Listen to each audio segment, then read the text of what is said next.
हे जातं दळणाऱ्या लेडीचं मेकॅनिझम आहे.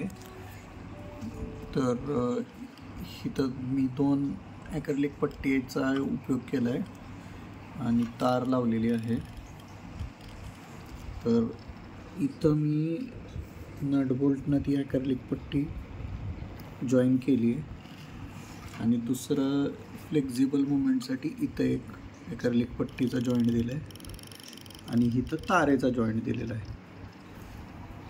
तर ते तुम्ही बघू शकता. इथं ज्यावेळी ते बॅक मोशन होते त्यावेळी दोन्ही पट्ट्या मागे सरकतात आणि जसं जसं जातं पुढं जाईल तसं ते पुढं थोडं झुकतंय. आणि खाली मोटर लावलेली आहे 5 RPMची सिंक्रोनस मोटर आणि त्याला जातं खालचे जातं जे आहे ते या प्लेटला फिक्स केलं आहे आणि वरती मोटरच्या शाफ्टला वरचं जातं लावलेलं आहे.